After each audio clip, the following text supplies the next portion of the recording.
여러분 안녕하세요. 통독 24번째 날입니다. 기도하겠습니다.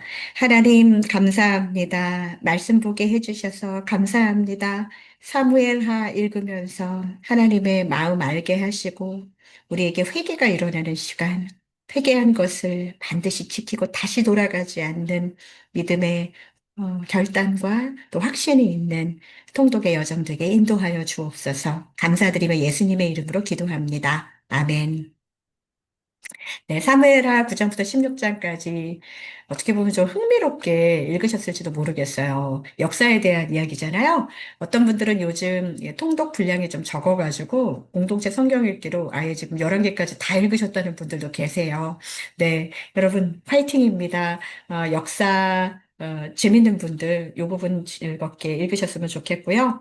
오늘 사무엘하 9장부터 16장까지 여러분들 읽으셨을 텐데 이것을 한마디로 한번 생각해 보면은 다윗의 은혜가 왕궁에서 시작되었지만 다윗의 죄가 그리고 그 죄의 방치가 결국 예루살렘을 떠나는 피난으로 이어지는 것.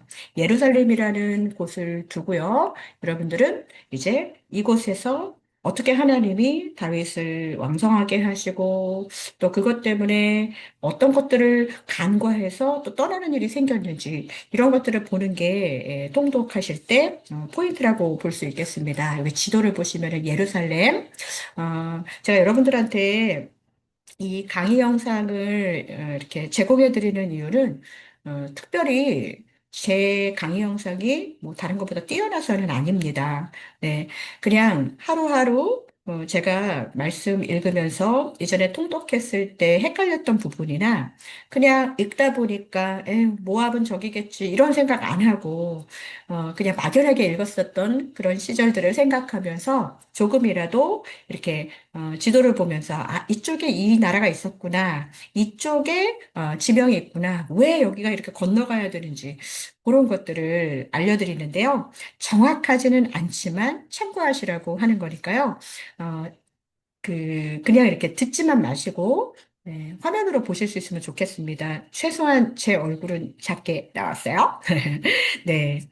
자, 그러면서 이 오늘의 9장부터 16장까지를 보면은요, 장면이 크게 세 덩어리가 되겠지요. 자, 예루살렘 왕궁. 네, 예루살렘의 이렇게 왕궁에 다윗이 은혜를 베푸는 장면이 나옵니다. 그리고 외부와 내부의 붕괴가 시작되죠. 내부에서는 다윗의 큰 죄가 있었고 또 외부의 전쟁들이 있죠.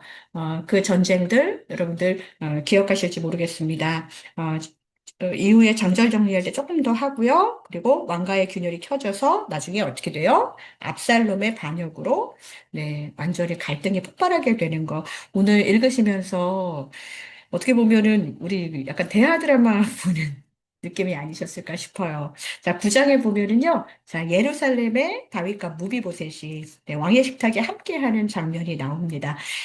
다윗이 왕으로 안정되어 있었을 때 저 어제까지 읽은 데는 대부분 다윗이 강성하고 어디로 가나 이기는 얘기만 나왔잖아요. 그런데 그렇게 하다 보니까 이런 질문이 나왔어요. 사울의 집에 아직 남아있는 사람이 있느냐? 요나단 때문에 내가 은총을 베풀 사람이 있느냐. 그때 사울의 집에 종이었던 시바가 불려옵니다. 그리고 다윗 시바에게 묻습니다. 사울의 집에 누가 남아있느냐고. 그때 네, 요나단의 아들 무비보셋이 남아 있습니다. 라고 이야기합니다. 자, 여기서 무비보셋은 저 요단 동편에 있었어요. 그런데 다윗은 그 로드발에서 요단 동편 로드발에 있던 무비보셋을 예루살렘으로 데리고 오게 합니다. 무비보셋은 요나단의 아들이면서 네, 말에서 떨어져가지고 다리를 전다고 했잖아요. 근데 두 발 다 전다고 그렇게 말씀은 이야기하고 있습니다. 그가 사울의 손자였고 또 다윗의 절친인 왕자였던 요나단의 아들이었지요. 그런데 그렇다고 해서 정적을 그냥 놔둘 수는 없었어요. 그때의 상식으로 하면은 왕궁에 데리고 올 수 없는 상황이었습니다. 그러나 다윗은 말합니다. 무비보셋에게 두려워하지 말아라. 내가 너의 아버지 요나단 때문에 내가 너에게 은총을 베풀겠다고 그러면서 사울의 모든 땅을 너에게 도로 주겠다. 이런 약속을 해요. 그리고 너는 항상 내 상에서 먹을 것이다.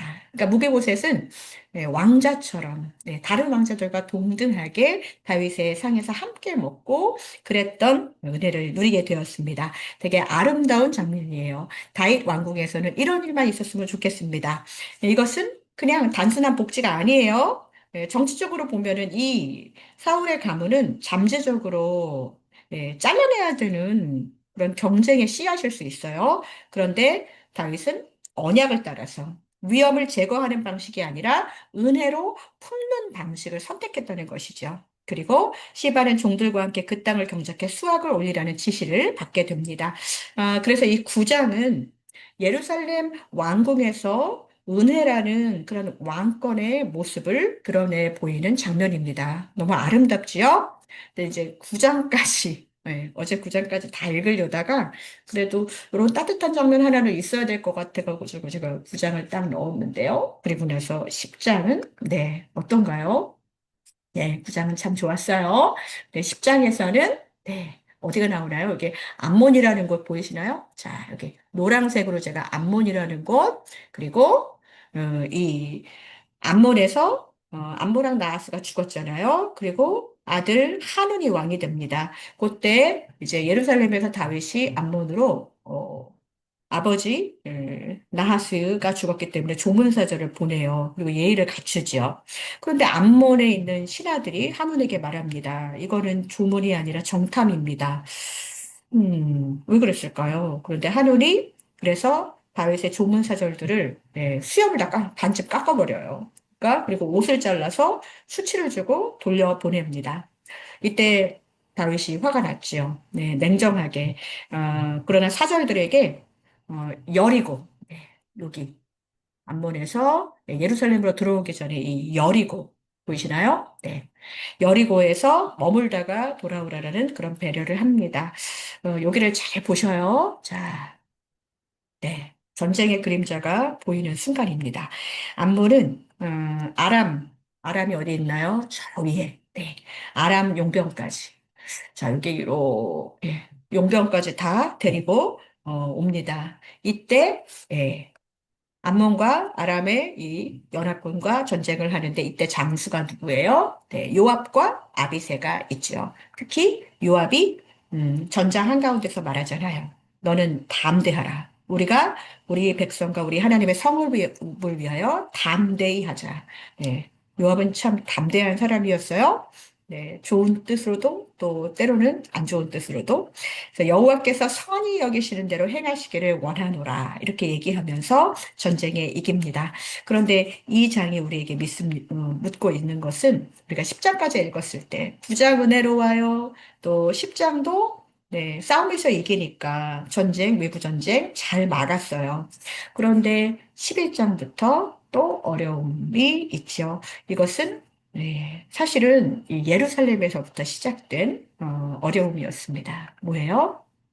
다윗이 죄를 짓습니다. 전쟁이 지금 계속되고 있어요. 여기 지금 아람과 암몬의 전쟁이 계속되면서 이 요단 동편에 있는데 얼마나 지금 여기서 굉장히 어려운 상황이 지금 되고 있는데 왕들이 전쟁에 나갈 때가 됐는데 그렇죠? 다윗도 함께 나가야 되는데 이상하게 11장 1절에 다윗은 어디에 그대로 있더라? 예루살렘에 그대로 있더라라고 이야기합니다. 전장에는 지금 요압이 나가 있어요. 왕궁에 다윗이 있습니다. 자, 이거 이상한 거예요. 지금 정말 치열한 전쟁이 일어나면은 왕이 그곳에서 함께 나가야죠. 그런데 어, 왕궁에 그냥 있다 보니까 해이해지죠. 달빛 찬란한 어느 날 밤이었어요. 네, 다윗은 옥상에서 밧세바를 보죠. 그리고 사람들을 데려오게 합니다. 사람을 불러서 사람들을 데려오게 하는 게 아니라 밧세바를 데리고 오게 합니다. 그리고 죄가 시작됩니다. 밧세바는 그 일로 다윗과 동침하여 아이를 갖게 되지요. 밧세바의 남편은 햇사람 우리야. 전쟁터에서 정말 충성된 그런 군인이었습니다. 다윗은 이것을 은폐하려고 우리야를 예루살렘으로 불러서 집에 가라라고 말합니다. 그때 우리야가 어떻게 합니까? 저 괜찮습니다. 언약궤와 이스라엘과 유다가 장막에 거하고 있고 내주 요압과 왕의 신복들이 들에 있는데 내가 어찌 가서 먹고 마시고 아내와 동침하리이까? 예, 이런 군인이 있었습니다. 결국 다윗은 더 깊이 들어가게 되지요. 어떻게요? 이 죄가 예루살렘에서 이 죄가 점점 심해지고 있어요. 요압에게 편지를 쓰고 있습니다.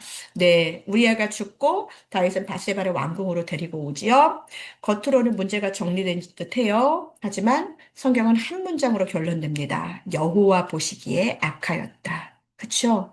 우리아를 맹렬한 전투 앞에 두고 너는 물러나서 그가 죽게 하라. 이런 편지를 쓰는 왕. 네, 너무 무섭죠? 우리 안에 다 그런 악이 있다라는 거예요. 자, 그렇게 하면서 예루살렘을 이렇게 까맣게 두실 수 없으니까 하나님이 누구를 보내시나요? 네, 이렇게 라빠에서 우리아가 전사를 하게 됩니다. 자, 지금 암몬과 싸우다가 이렇게 전사를 하게 되는데 이 이후에 예루살렘의 12장에 보면 나단 선지자가 오게 됩니다. 네이슨, 네, 나단 선지자. 네, 이번에 읽으면서 더 멋있다는 생각이 들었습니다. 나단이 다윗에게 부자에게 양과 소가 많은데 손님이 오자 자기 거 쓰지 않고 가난한 사람의 한 마리 암양을 빼앗아서 잡아먹었다. 이 이야기를 듣고 다윗은 분노합니다. 그 사람은 마땅히 죽을 자다. 나단이 말합니다. 당신이 그 사람입니다. 네. 이 이야기를 하는 게 선지자라고 쉬웠겠어요? 이 대단한 왕에게. 그러나 다윗의 죄가 개인의 실수로 끝나지 않지요. 왕궁이라는 중심에서 이렇게 시작해서 공동체 전체에게 상처를 내는 거예요. 다윗은 그래서 고백합니다. 내가 여호와께 죄를 범하였노라. 나단 선지자가 하나님께서 말씀하신 것에 대해서 말하지요. 너는 은밀히 행하였으나 나는 온 이스라엘 앞에서 백주의 이 일을 행하리라. 다윗에게 경고하셨어요.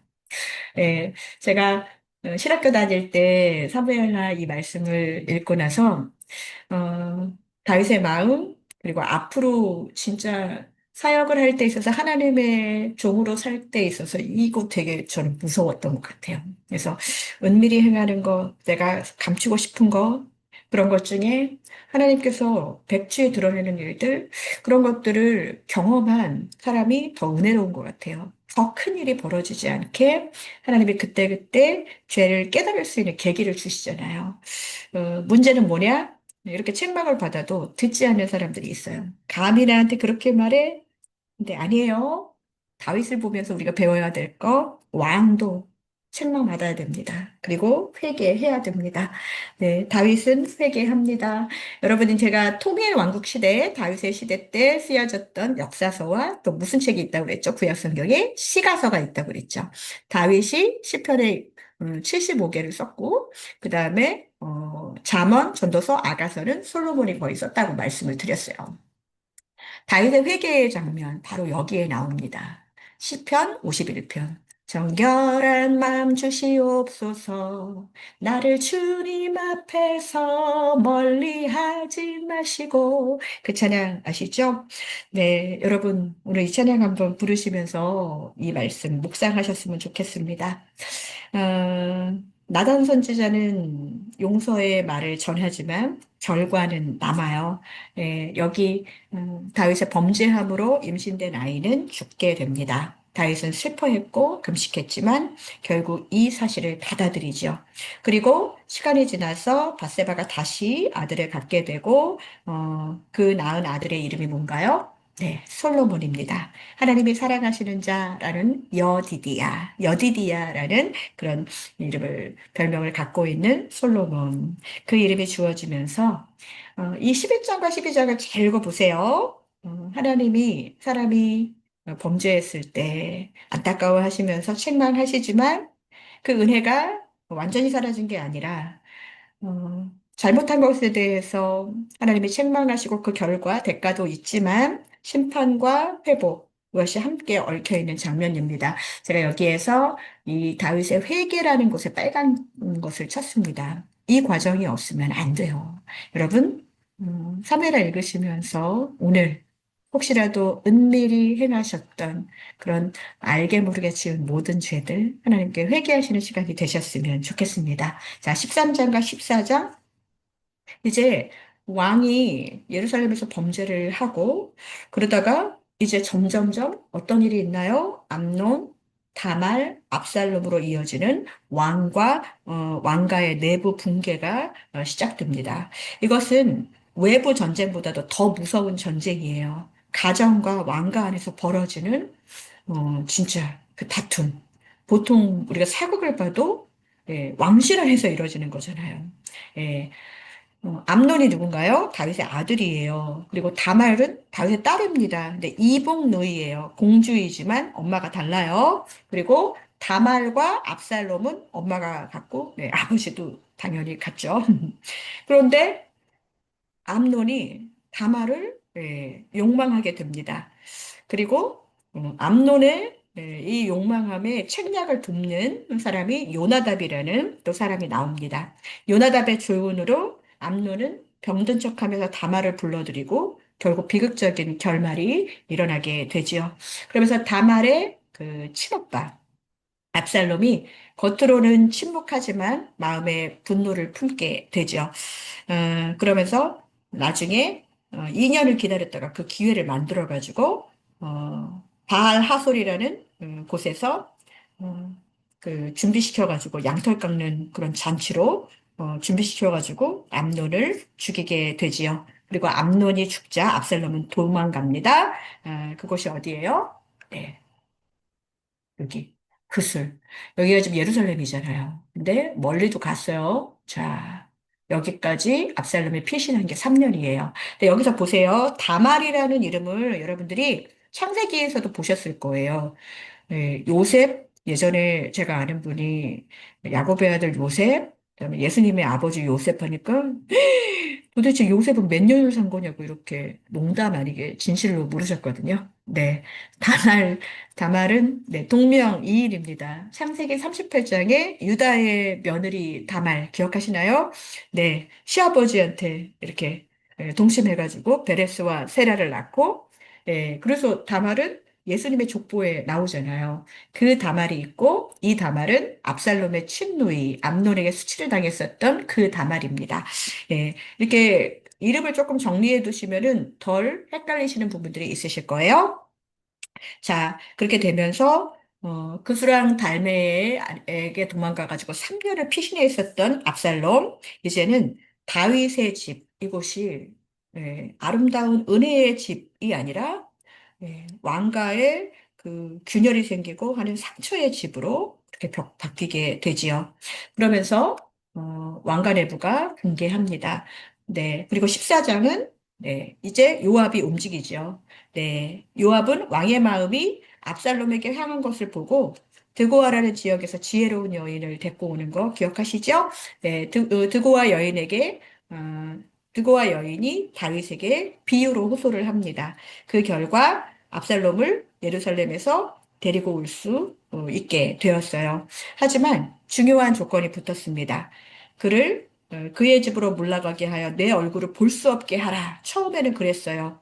이 장면이 아주 중요합니다. 돌아옴은 있었지만 화해가 없었다는 거예요. 나중에 돌아오기는 하고 입을 맞추기는 해요. 그렇지만 이것은 화해의 행동일 뿐 관계가 더 개선되었다고 볼 수 없습니다. 뿌리가 해결되지 않은 채로 이것이 15장에서는 그냥 반역으로 남게 되기 때문이에요. 압살롬의 반역. 자, 한번 보셔요. 여기 지금 헤브론, 네, 지도 보십시오. 헤브론을 제가 초록색에서 검정색으로 놔둔 이유가 있습니다. 네, 예루살렘 성문에서 압살롬이 성민 곁에 서서 재판을 받으러 오는 사람들에게 말을 걸어요. 그러면서 그 사람들을 공감해 주죠. 네 말이 옳다. 그런데 왕이 너를 들어줄 사람이 없다. 그리고 만약에 내가 재판하면 내가 다 해결해 주겠다 하는 식으로 성문에 들어오는 사람들의 민심을 훔칩니다. 예. 요즘으로 말하면 여론 장악이라고 해야 되나요? 압살롬이 이 예루살렘에 와가지고, 그러니까 아버지한테, 어, 충성된 일을 한 것이 아니었어요. 원칙적으로 이 고대 이스라엘에서는 이 성문이 단순한 출입구가 아니라 재판이나 계약이나 이렇게 증인이나 확인 같은 공적인 일이 이루어지는 공식 법정 같은 장소로 이용되었습니다. 그래서 사람들이 왕께 재판을 청하러 오는 장면이 자연스러운데 이것은 왕이나 아니면 왕이 세운 재판관이나 장로들이 해야 되는 일인데 이걸 가지고 압살롬이 왕은 그런 사람이 없어. 내가 해줄 수 있으면 좋을 텐데. 이런 식으로 자기가 정치 기술로 이 사람들의 상처 억울함을 이용하는 그런 일들이 있는 거죠. 그렇게 결정적인 순간, 아까 말한, 네, 헤브론으로 압살롬이 가게 됩니다. 헤브론은 처음이 왕이 누가 됐었던 데예요? 네. 기억하시겠지만 헤브론은 네, 다윗이 네, 왕이 되었던 그곳이잖아요. 근데 이제는 이것이 압살롬의 반역의 장소로 바뀌게 됩니다. 그곳에서 반역을 선포해요. 그리고 그 소식을 들으면서 헤브론에서 이제 반역을 꾀하고 예루살렘으로 이제 다윗을 음, 공격하겠지요.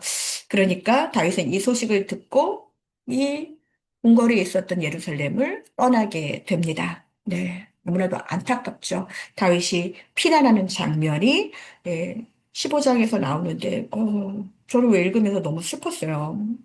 이렇게 예루살렘을 떠나는 다윗, 이제, 어느 쪽으로 가나 보니까요, 마하나임 쪽으로 가는 것 같아요.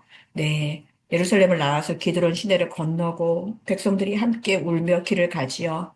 방향은 요단강 쪽, 더 멀리는 저 요단강 동쪽의 피신을 마하나임 쪽으로 가게 됩니다. 다윗은 이때 사독과 아비아달, 지금 다윗의 그 피난 가면서 슬퍼하는 그 장면들, 그리고 주변의 사람들이 굉장히 많이 슬퍼하는 장면들이 나오죠. 제사장 사독과 아비아달이 언약궤를 메고 다윗을 따라오자 아니다 하면서 예루살렘으로 돌려보냅니다. 다윗은 이렇게 얘기하죠. 만일 내가 여호와 앞에서 은혜를 입으면 도로 나를 인도하시겠다고. 자, 이것도 내가 다시 오겠다가 아니라 하나님이 나에게 은혜 주시면 도로 나를 인도해 주실 것이다. 그러면서 그 궤와 그 계신대를 내게 보이시리라. 그렇게 말씀하셨어요. 그래서 다시 언약궤는 예루살렘으로 돌아가게 됩니다.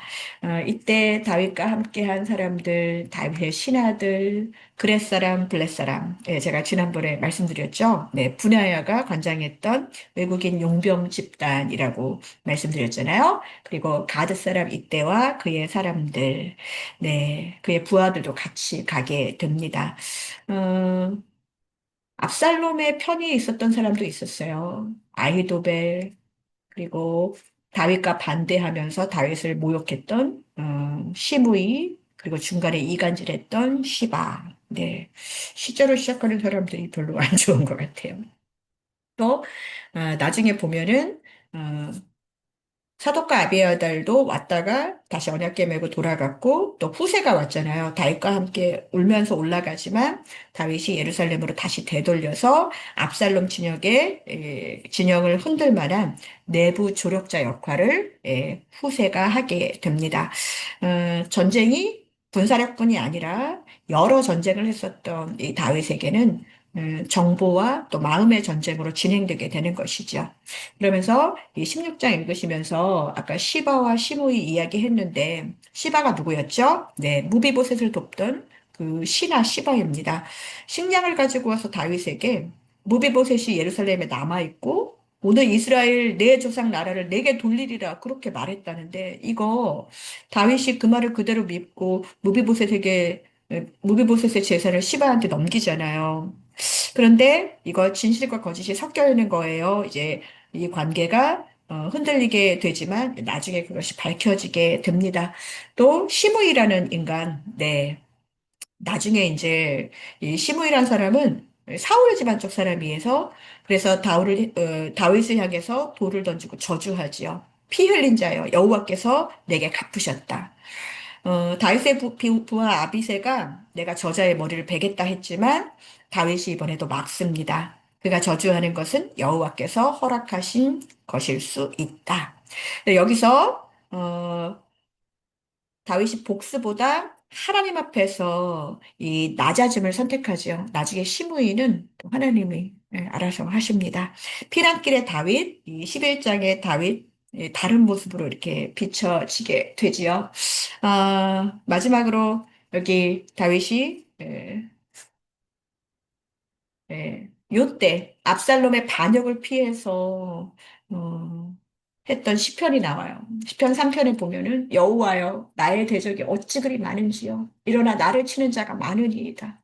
왕이잖아요. 그럼에도 불구하고 아들부터 시작해서 아히도벨, 네, 그리고 그 반대하는 중간에 이간하는 사람들, 또 압살롬을 따랐던 많은 무리들, 자, 그래서 그런지 이런 측면에서 다윗이 지은 시들을 많이 보면은 이것뿐이 아니에요. 근데 대표적인 시편 55편과 41편 여러분들 한번 읽어보시면 다윗이 얼마나 슬픈 마음으로 네, 반역과 또 낮아짐 그리고 그것 때문에 하나님께 탄원하는 거 이런 부분들의 모습을 근데 다윗은 이 어려운 일들도 시로 기록했어요. 근데 이 시가 뭐예요? 다 하나님께 기도했던 내용들이거든요. 어려움 중에도 하나님과 동행하는 사람은 뭐가 달라도 다릅니다. 그리고 그의 이 어려움, 피난 가면서 썼던 시들은 지금까지 우리들에게 울려 퍼져서 우리의 어렵고 힘든 마음들을 촉촉하게 녹여주고 또 회개하게 하시고 깨닫게 하시죠. 하나님은 그 어떤 사람의 인생의 순간도 후회가 있게 만드시는 분이 아니시라는 것을 다윗의 인생을 통해서 알 수 있습니다. 여러분, 우리도 그렇습니다. 이 통일왕국 시대의 역사서와 시가서를 함께 보는 것도 굉장히 의미 있는 일인 것 같아요. 저 다윗의 절규를 보시면서 시편 51편, 시편 55편, 그리고 41편. 그 외에도 많이 있는데요. 네. 시편 한번 읽으시면서 오늘을 마무리하셔도 좋겠습니다. 네. 여러분, 감사합니다.